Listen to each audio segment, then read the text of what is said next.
when you're working in fragrance and you're meeting, pretty strong personalities, and I would get so intimidated, but then I'd see you were never intimidated. You'd be like, okay, hey, oh, you need to try this, and I know you love it, and let's put it on you. And how many do you want? I just think that it's, you just have to get out of your little comfort zone and just talk to people. And trust me, there were times when I was certainly intimidated, but I certainly wouldn't let them know about it. Sorry. It's Discontinued. Welcome to episode 3 of Sorry, It's Discontinued. I'm so glad you're here, and I really appreciate you, truly. Okay, so first, before I introduce our next guest, I want to share with you how I got into this business over 25 years ago. It happened back in 2000, completely by chance. I was working as a hostess at a beautiful restaurant in Houston called Scott Chen's. Sadly, it's no longer there, but it was really beautiful. You can look up old news articles about Scott Chen and his new restaurant in 1999. He had become one of the best chefs in the country at the time. Well, one afternoon, a kind man came into the restaurant and asked if I could help him plan a special anniversary dinner for his wife, Karen, along with a surprise dessert, complete with a diamond ring hidden among some carrots because it was not a small ring. The surprise went off beautifully. Well, after dinner, Karen came to thank me and complimented my makeup. She asked if I'd ever considered working in the beauty industry and that she was the account executive for a brand called Prescriptives. And that one moment changed everything. I entered the world of beauty and fragrance, and I've loved it ever since. Through raising 3 kids and riding life's ups and downs, this industry has really carried me, especially the people in it. That's why I created this podcast. I want to share their stories so you can get to know how wonderful they are. That leads me to today. I am so excited for you to meet Olga. Olga is someone who truly reflects the heart of this industry, someone whose journey honors the people, passion, dedication that have helped shape the world of beauty and retail. She was born in Mexico, and her family later moved to Magnolia, Texas, where she was raised as one of 7 children, 4 girls and 3 boys, by 2 wonderful and loving parents. At 19 years old, Olga married her husband, Raul. Shortly after, she began her journey in the beauty industry.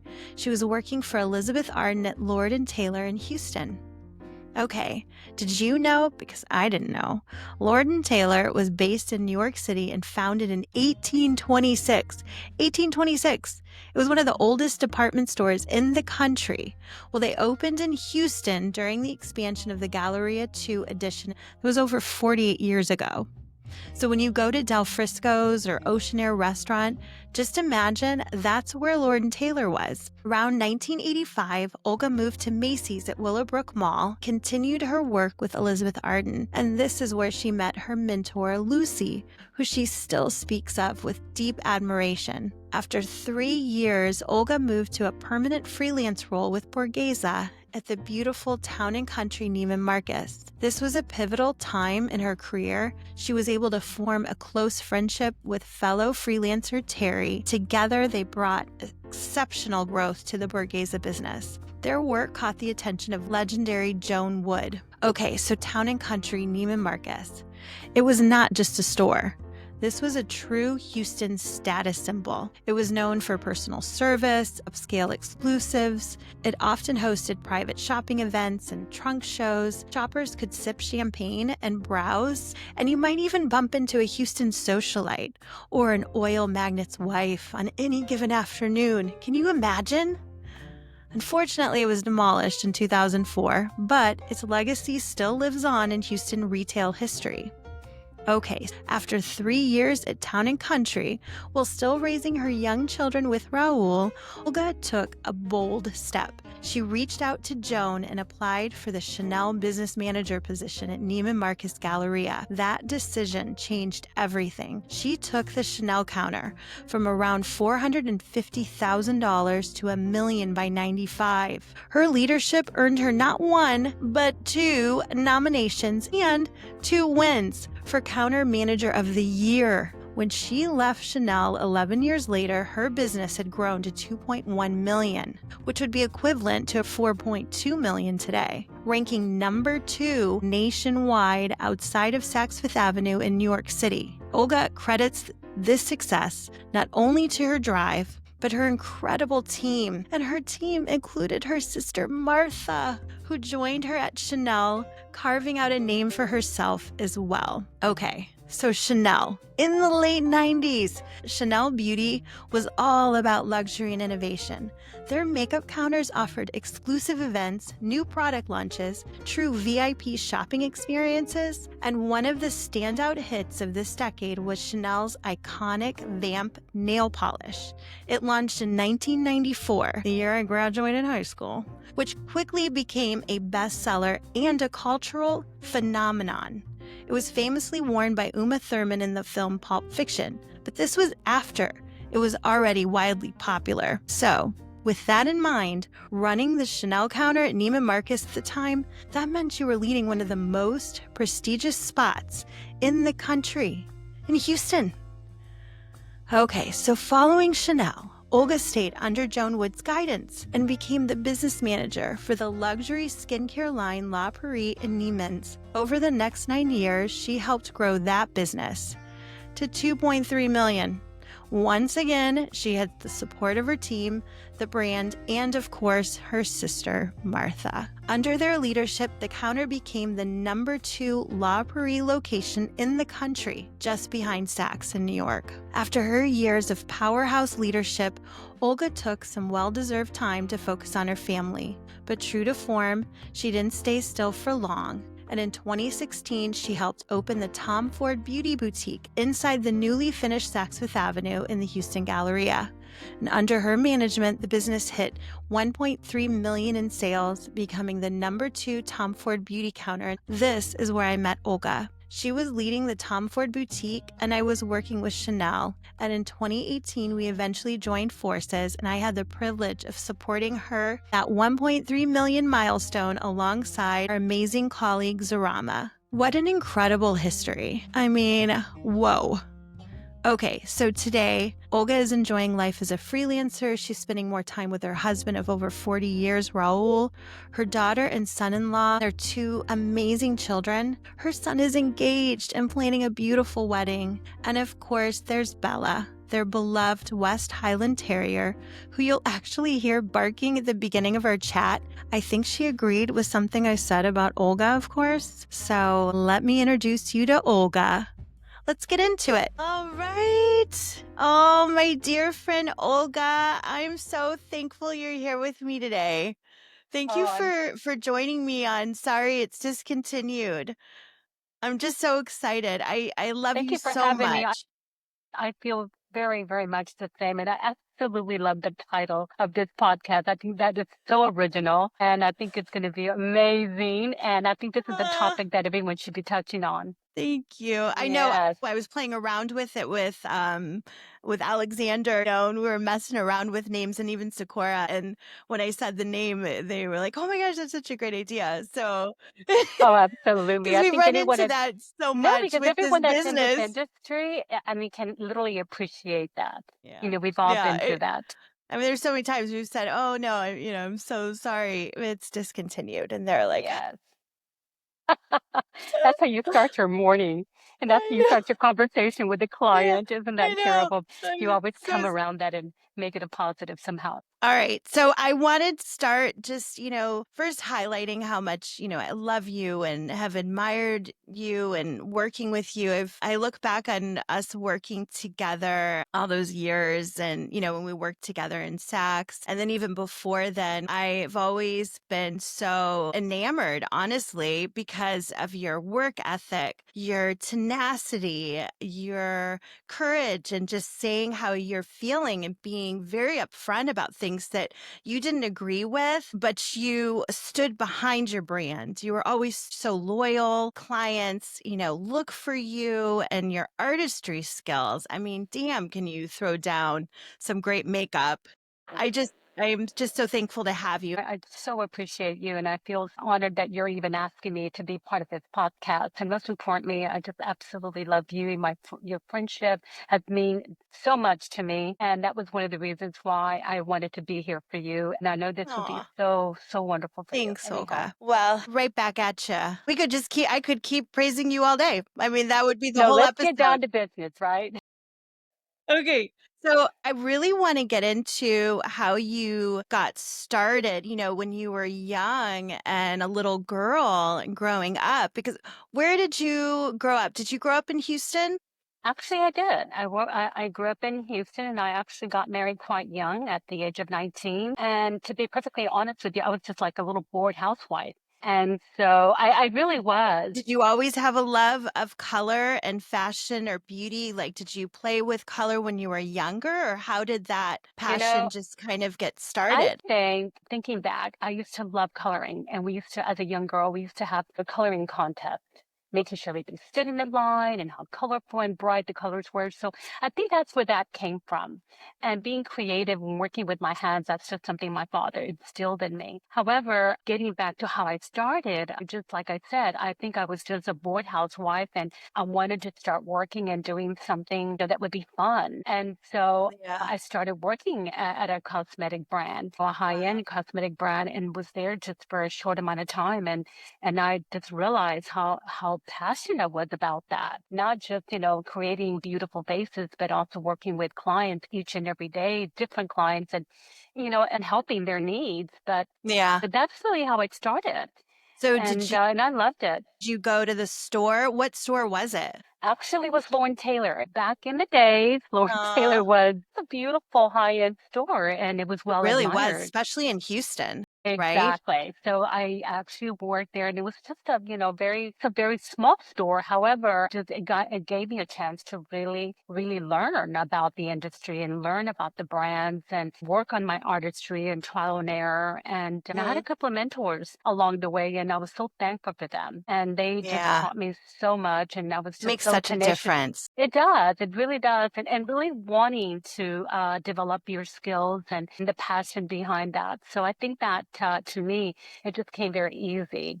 But Mm. yeah. Well, you have And such great artistry skills, so I can oh, thank imagine you. you being 19, or how old were you when you started at the Actually, I store? was 19. I was 19 with Lauren Taylor, and I pretty much stayed there for I guess, about 3 years. And then I moved Wow. on to Macy's. Man, Macy's, hardcore Macy's. Now, was it Macy's at that time, or was it because I worked at Foley's and West Oaks in Houston, but this Actually, was it in was, it was, 2000.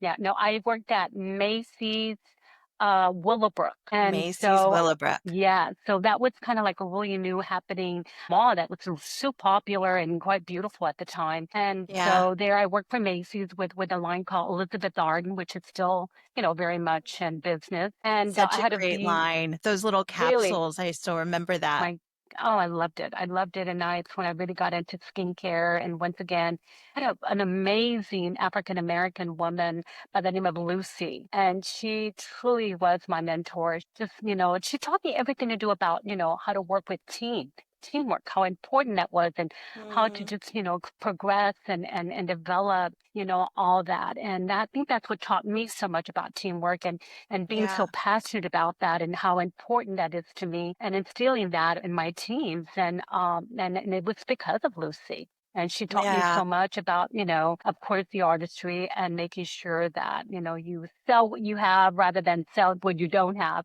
But anyway, Really, she sounds like a great leader, someone who would she really look really, out for really was. you. And, she was all about her money. And so she taught me how to negotiate.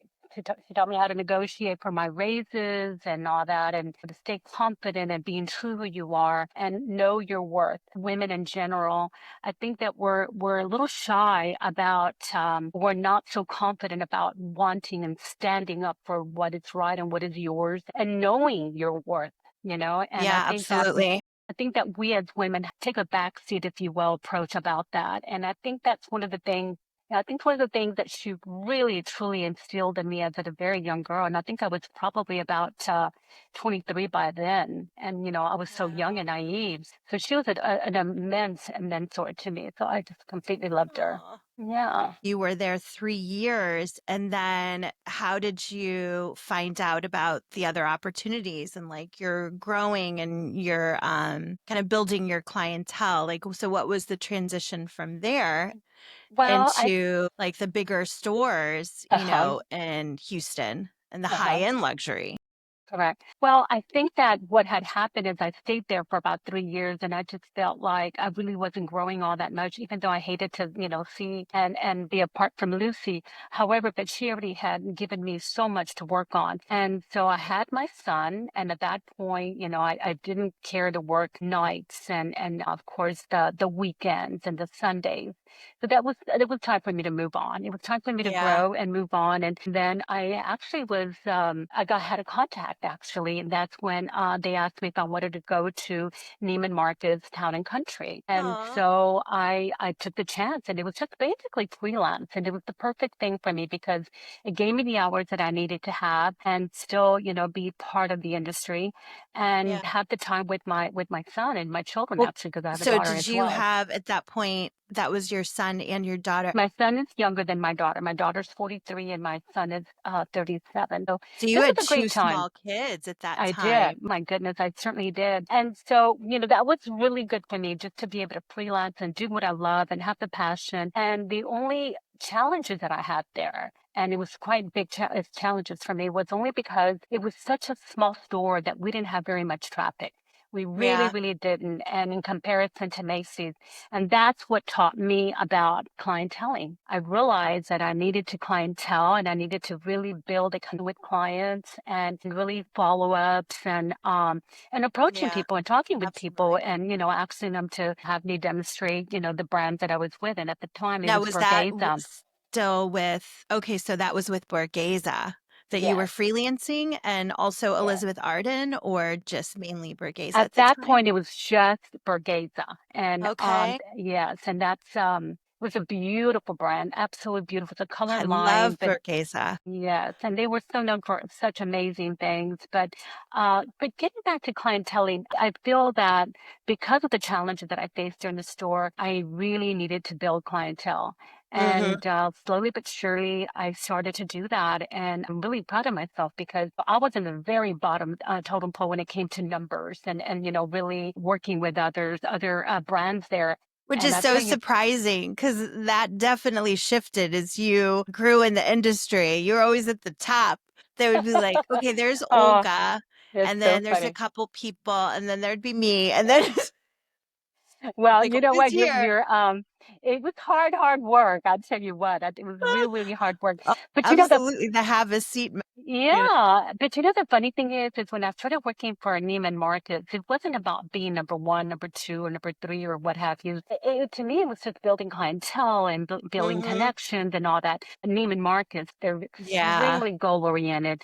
And so once again, I met an amazing manager there by the name of Joan Wood. And Oh, so she was incredible. I mean, she was amazing. However, she was a very, very tough manager, quite intimidating, quite honestly, yeah, and very strong woman. very strong woman. So therefore, she started instilling all these goals and being number one and doing all these things. And before you know it, I was like, oh my God, I don't want to be number one. I don't want any of that. I just want to work here and have fun with my clients. But unfortunately, that wasn't the case. Just to go back, so you were freelancing for Borghese, and then and that's when you knew Terry, who Yes. works, Oh my in Terry, Houston, amazing woman, love her, love her. just an incredible person. So because you had shifted and you ended up I working. did.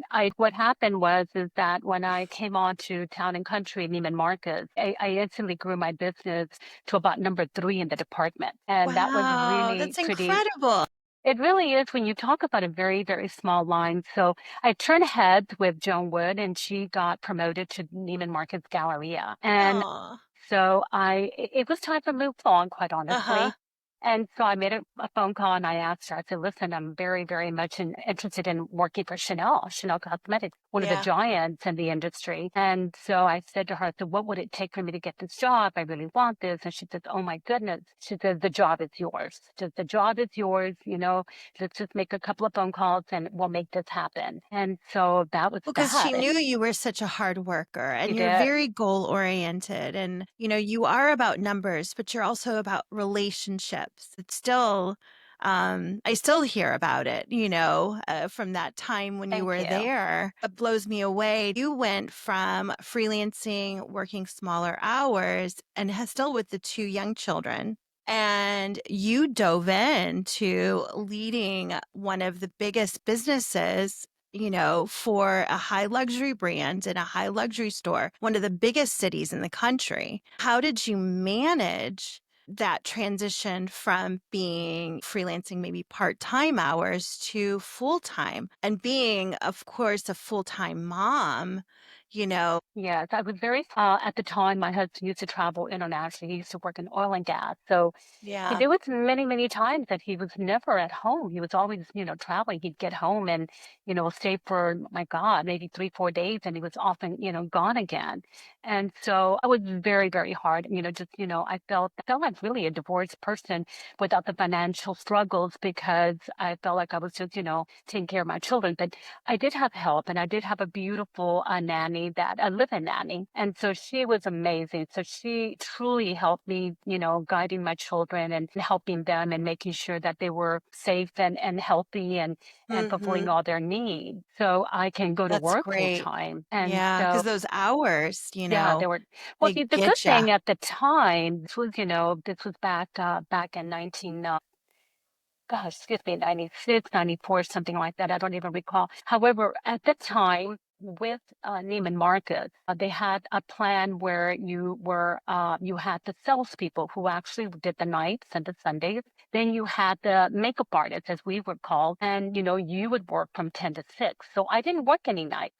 Feel lucky. I didn't work the Okay. Sundays, so I was always scheduled, like, say, from 9 to 6, 9 to 6. So I really honestly felt like I died and went to heaven because I'm doing what I Yeah, that's actually absolutely a great love. schedule because you Yes. still have the flexibility to be home with the kids, in the Absolutely, and evening. completely loved it. And I have to say, back in the days, I feel like I'm outdating myself, but we It's not that money long was, ago. yeah, we did quite well. I mean, that industry was incredible.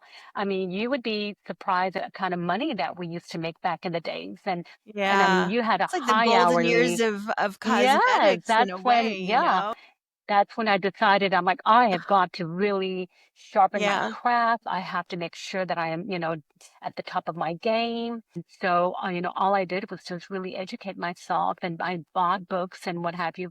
But the challenges were there. But at least it gave me a little bit of peace of mind that I know my children were being well taken care of, because of the help Yeah. of my nanny. So I was very lucky to have found someone, equally as wonderful and to oppose as my husband there. But she was incredible. She really was. So I was fortunate.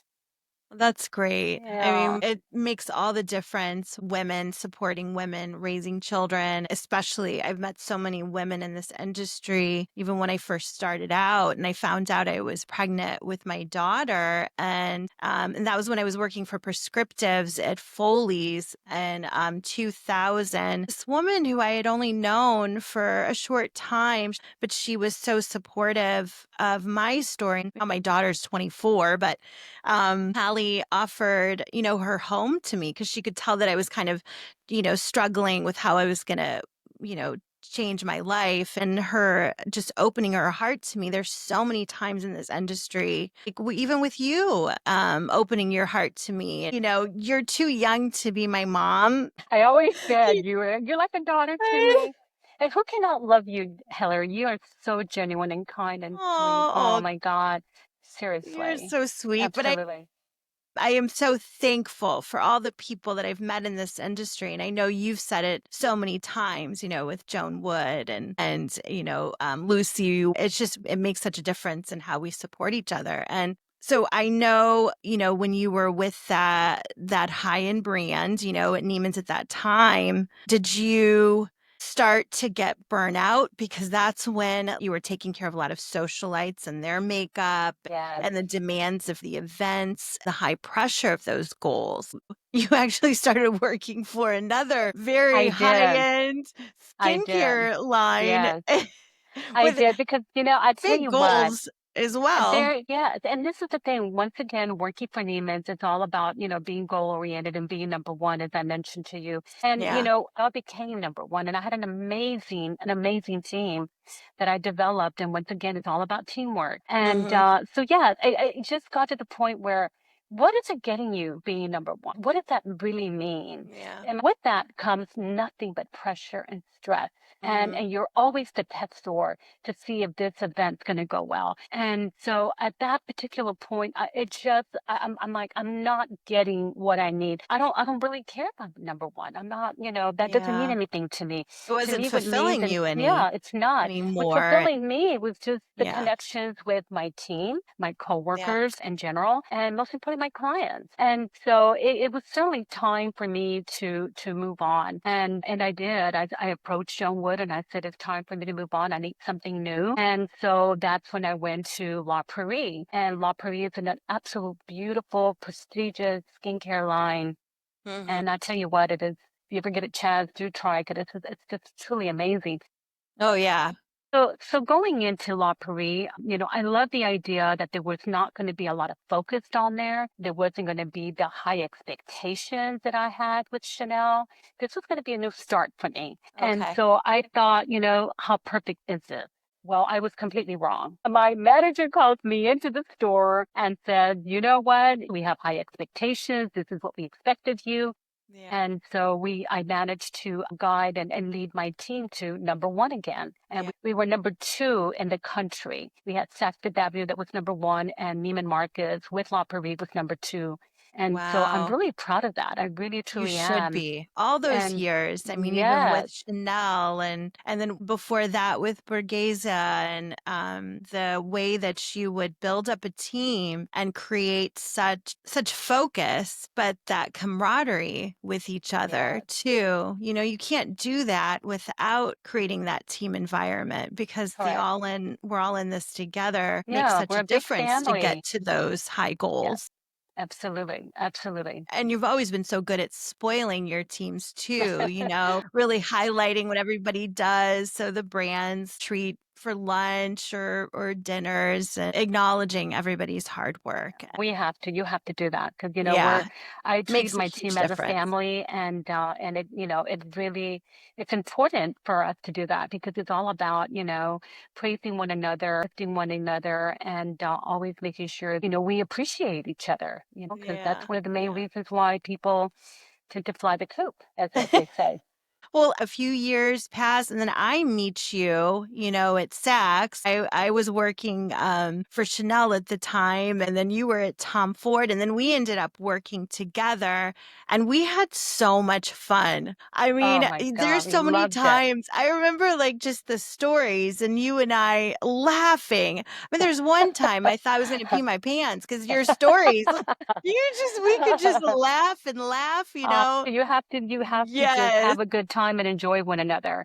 If you think about it, it's like a marriage. We come to work, we 8 hours together. Boy, we better find something we like about one another and just go with it and have fun. So I'm a Yeah. true believer on that. So yes, we had some really beautiful And times. then just seeing clients that follow you from place to place, the way that you would create relationships, you'd connect with that customer and go into what are we going to get for your wife and what, about your mom. And before you know it, you've already made sure that the family has gifts, probably met the family. And that is such a testament too with your relationships and how magnetic you are. And that, in this industry, it can be hard. Not everybody's like that. I seem like I could be extroverted, but I'm actually kind of a combo. But when I was around you, you would help push me to go and approach people that might be very intimidating. When you're working in fragrance and you're meeting, pretty strong personalities and I would get so intimidated, but then I'd see you. You were never intimidated. You'd be like, okay, hey, oh, you need to try this. And I know you love it. And let's put it on you. How many do you want? Well, I think that just comes with age, to be perfectly honest with you. I just think that you just have to get out of your little comfort zone and just talk to Yeah. people trust me, there were times when I was certainly intimidated, but I certainly wouldn't let them know about it. I just want to Yeah. make sure that, Well, you're you not would going to not, intimidate me. you never let on. It's That's just correct. I really just love that. And it was inspiring. I really want to highlight, we talk about, laughter and how important it is to have the teamwork. What is some advice you might have for people in this industry right now? What would you say to them, or even just your younger self, getting into this business? What are some Well, things I that will say that, yes, it recommend? is very stressing with this day and age. It's really very stressful. But I just feel like, I talk to myself and I'm like, have I done all the groundwork to be successful?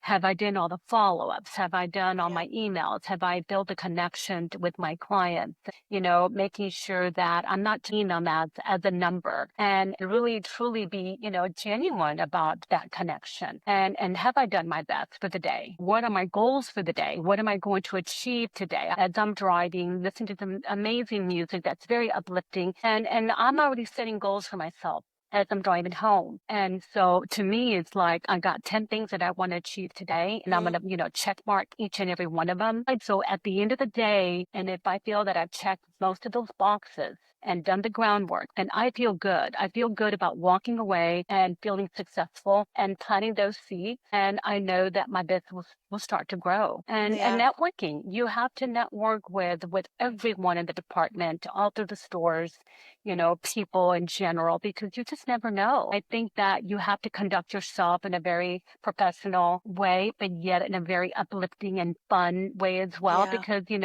those connections are important. They will support Yeah, your creating the business as well. relationships with the people around Absolutely. you, the different Yes. counters, different bays, Absolutely. And I brands. think that to me is just important to do those things. And like I say, if you, at the end of the day, you ask yourself, have I done all the work? Have I Yeah. planted all those seeds? Have I checked all those boxes? And I can tell you that once I walk away, I feel good. I feel good that I've done my very best. I might not have done the numbers that I'd liked. However, I know that they will come because once you do that groundwork, it will follow. And I'm a true believer in that. Yeah, I So, agree. that I guess Creating that's that foundation. yeah, Aw. definitely.